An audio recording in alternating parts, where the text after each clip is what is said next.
Magandang araw ho sa inyong lahat mga kapatid. Ako po si JDB, ang inyong abang lingkod. Pag-usapan natin itong si Tatay Buwang na isang dilawan noon hanggang ngayon, kalaban ng pamilya Marcos. Ito hong si Digong Dilawan. Okay?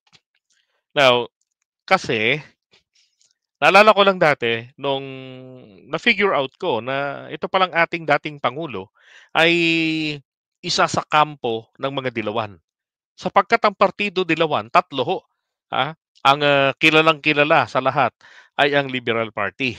Na kapag sila ang nakapwesto, palit pangalan ang karamihang achievements nila. Okay, ganun ang trabaho nila.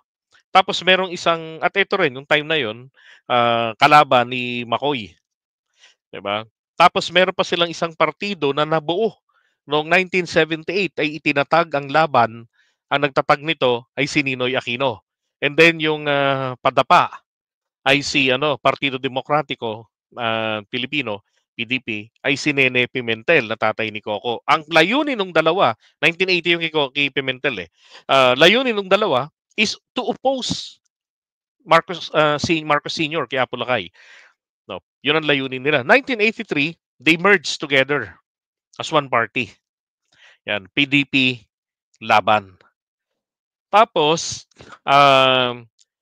noong 1986, nawala na yung pamilya Marcos dito, nawala sila sa kapangyarihan, tapos naupo na sina Cory Aquino, 1987, nagkaroon na tayo ng bagong constitution, tapos si Duterte, inappoint niya bilang Vice Mayor OIC ng Davao City.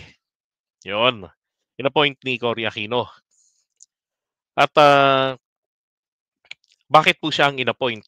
Yun ang isang malaking tanong doon. Diba? Eh, ang tatay po ni dating Pangulong Duterte ay isa sa mga Marcos loyalist. Alam niyo ho ba yun? Marcos loyalist po ang tatay ni Digong. Okay, so ito po yung kanyang nanay, si Soledad. Okay. Ang tanong pa rin, bakit ito pinarangalan ng mga incheck, di ba? Kaya nga nagpunta siya ng China noong July, alam ko nakauwi siya rito July 16 ata. Basta July this year, no, 2024. Hmm. Si BBM went to China January 2024, and then ito naman pong parangal na na-delay kasi panahon pa raw ng pandemic yun dapat, at ipinangalan sa isang classroom ang doon sa China, pangalan ng nanay ni Duterte. Kako, anong nagawa nito sa China? Anong significance? 'Di ba? Yun pala, matagal na pala sila mga tuta ng China.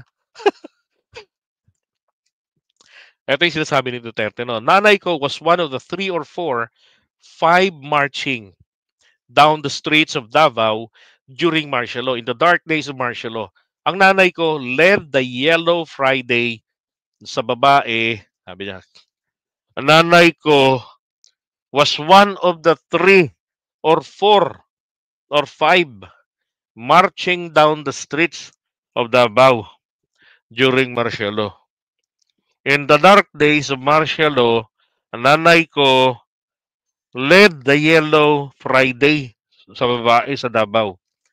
So, I will dishonor the memory of my mother by following the person she helped put down. Ba? Kasi nakinabang naman kasi talaga siya eh. No? Kaya siya ang inappoint ni Cory kasi po dahil sa nanay niya. Isa sa naging malaking sabi nga, one of the pillars, 'di ba? Etong nanay niya. Now, isang dahilan din kung bakit galit sila Digong dito po sa Rappler na tinawag namin dati na Crappler ay dahil dito kasi binubuking sila. Ayan o, sabi, meet Davao's foremost yellow activist Soledad Duterte. Pero ang tanong, JDB, sabi mo ang tatay ni Digong ay isang Marcos loyalist. Mamaya dadaanan natin 'yon, 'di ba? So si Digong nung na-appoint po ay under po ng same political party ni Cory Aquino, and that is the PDP laban. 'Di ba? PDP laban. Oh, 'yan. Ah. Sabi rito, Nanay Suling, as she was fondly called by Davaoenos, led the Yellow Friday movement, a Mindanao-grown movement that opposed the Marcos administrations in the 70s and 80s. Okay? Kasi naging issue ito noong ipalibing ni dating Pangulong Duterte si Apo Lakay. Yan. So bakit naman ang nanay mo isang dilawan, isa sa mga pillars ng mga dilawan sa Mindanao. Tapos ikaw naman pinalibing mo yung kanyang kaaway, 'di ba? Ayan oh, Nanay Suling is considered one of the pillars of the anti-dictatorship movement. Sabi ni Patmay Rubivar. Yan. All the martial law protests, Nanay Suling was there.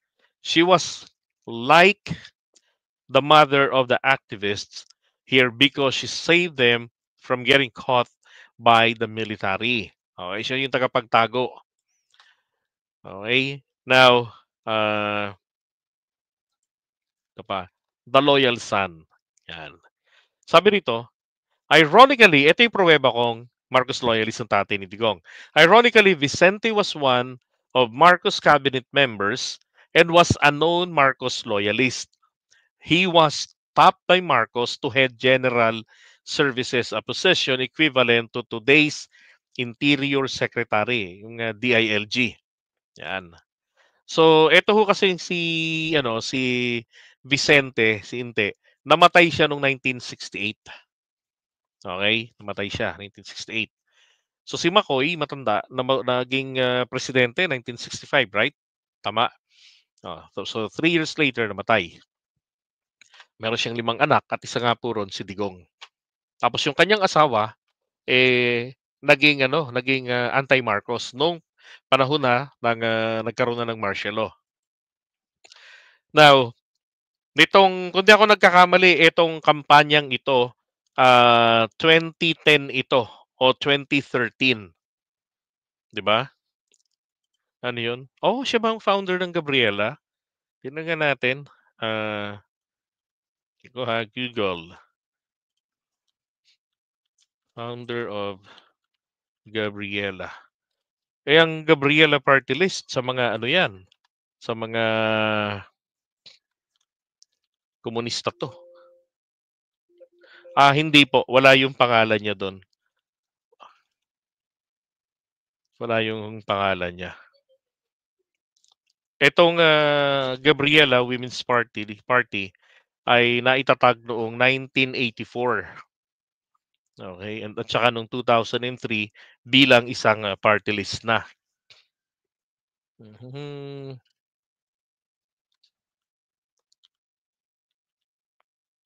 Sino bang ang founder?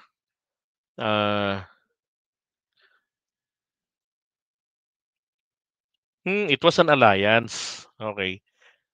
Gabriela, the alliance was founded April 1984 after 10,000 women marched in Manila, defying Marcos' decree against demonstrations. Gabriela was named in honor of Gabriela Silang, yon, a Filipino revolutionary who led the revolt against Spain in 1763 following her husband's assassination amidst the backdrop of the widespread social inequivalent and unrest. Gabriela aimed to synthesize issues on national liberation, poverty, and women's emancipation. The organization's founders pushed for third world feminism, which focused on blah blah. Hindi nilagay yung author kung sino eh.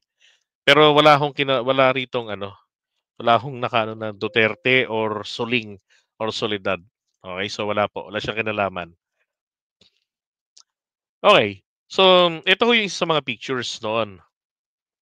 Kung di ako nagkakamali nga, 2010 or 2013. Grabe, no? Mataba pa si Marojas. Pinoy, buhay pa. Yan. Digong, nakalaban sign pa siya. Diba? Or naka-sign ng liberal. Number 3, I think 2010 ito. Tama, 2010 sa tingin nyo. 'Di ba? Yung may ganyan sila. Kasi dalawang beses nila sinuot itong ganitong collar, 2010 tsaka 2013 kung di nagkakamali. Yan si Duterte. Okay, mamaya na yun. So hindi ho nakapagtataka na katulad nung kanyang ano, ng kanyang nanay na naging anti-Marcos kalaunan, 'di ba? Tapos eto rin si Duterte, naging anti-Marcos din kalaunan. Walang iya, like mother, like son, 'di ba?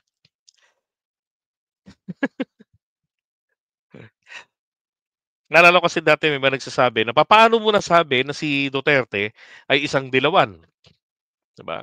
Kasi kako, kung titignan ninyo yung kanyang political party, appointing authority, PDP laban, and then later on 2009 he left the party, 'di ba? Pero active pa rin siya.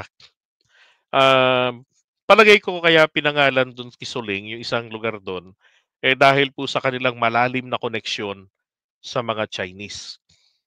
Naalala niyo yung sinasabi ni Digong dati? Malaki, sabi niya, malaki ang utang na loob namin sa China kasi buhay ang pinahiram niyan ang binigay niyan sa amin. Alin 'yun? Baka yung lahing incheck, 'di ba? Kasi lolo niya po dugong incheck eh. Now, may malaki ho kasing kasalanan dito sa proliferation ng mga Duterte. Wala hong iba ay eto hong si Amy Marcos Nyo, 'di ba? Alam niya naman po na ito ay dilawan. Together with the dilawan, noong 2015, kinumbinsi nila si Digong tumakbo pampanguluhan. Ang tanong, bakit? 'Di ba? So what's the common denominator?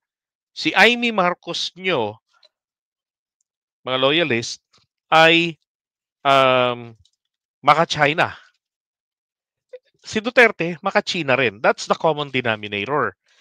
Now, kung tutugma-tugmain nyo lang nagkaroon nung panahon ni Cory Aquino, 8 territories or 8 features ng West Philippine Sea was stolen by the Chinese.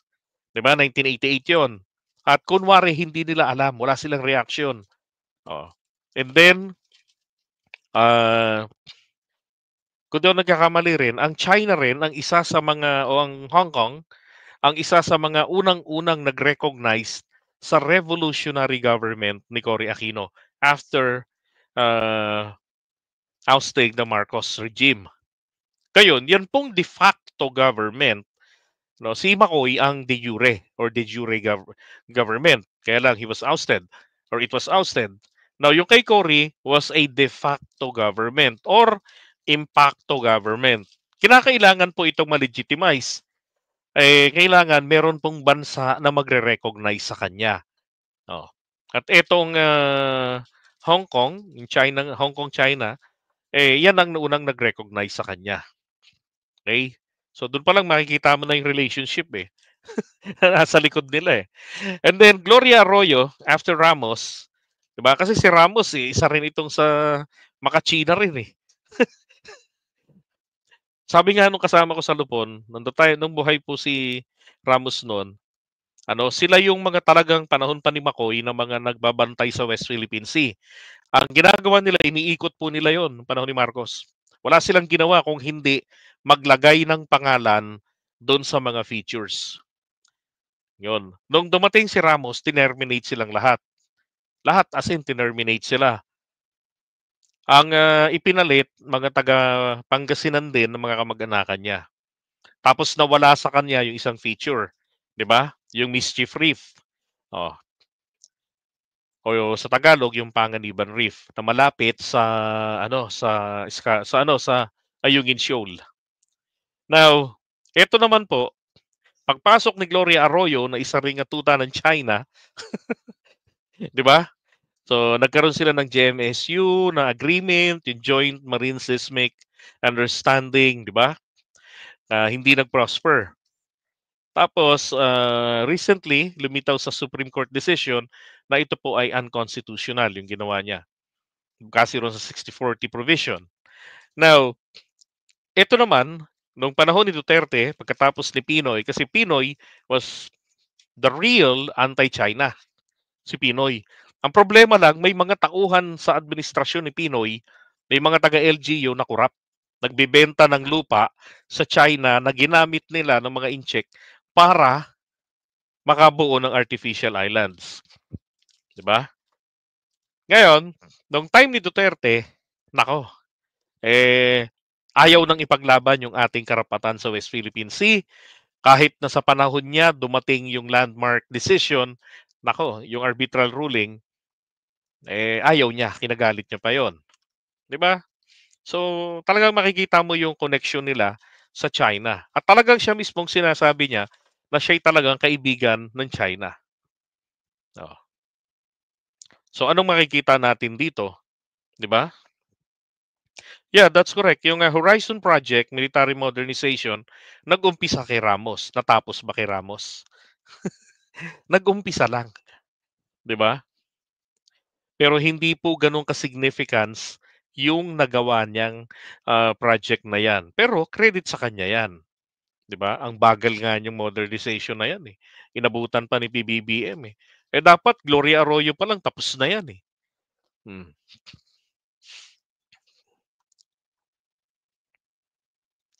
Eh, takot sila kasi kakampi nila 'yun, 'di ba? Sabi nga niya dati, hindi papayag ang China kapag siya po ay pinatalsik sa puwesto. Okay, so alam niyo na kung bakit ito ano, eto sagutin ko rin yung isang issue na sinasabi nila na walang utang na loob si Marcos kasi, kung wala si dating Pangulong Duterte o si Tatay Buwang, hindi maipalilibing sa libingan ng mga bayani si BBM. Now for Senator Amy Marcos na tumulong nito, eh, tumulong dito kay Digong, nag-finance ng kanyang, kandidatura since 2015. Sabi ni Digong utang daw niya kay Amy.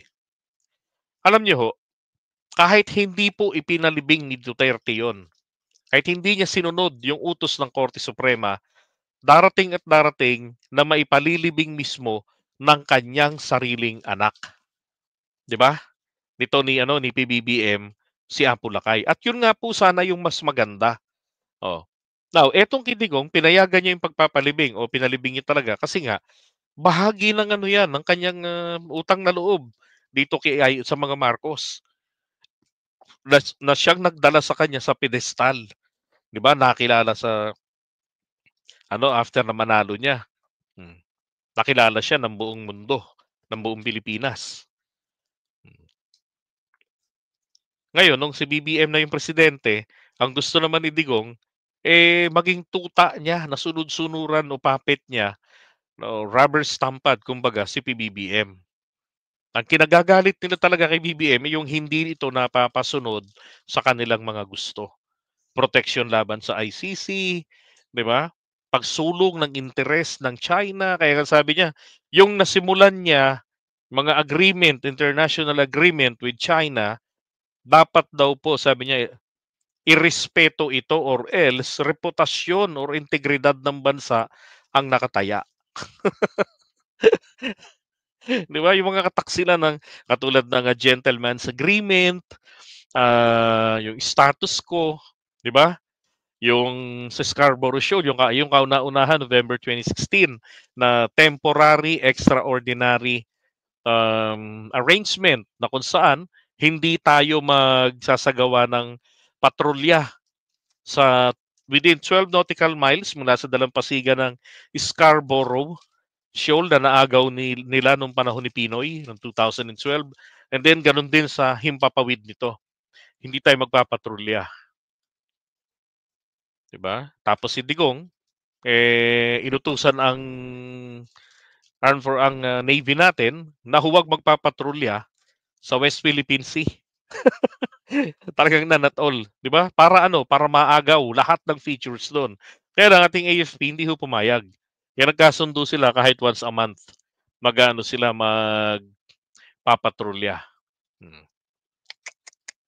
Kaya nga kapagka si Imee si Imee, si ano 'yun, maging, Imee ano, maging Sara Imee government kung matanggal sa puwesto si PBBM, take note ha, kapagka si PBBM po, 'wag namang mangyari, ay napatalsik sa puwesto, so si Sara ang magiging presidente, 'di ba? Sino ang magiging vice niya?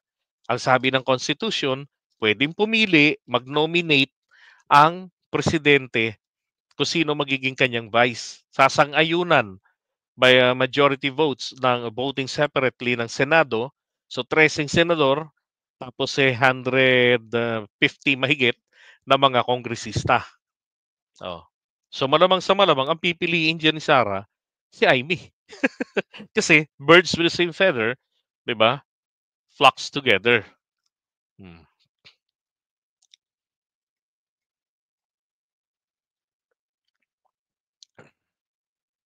Malabo na si Bongo ang piliin nun.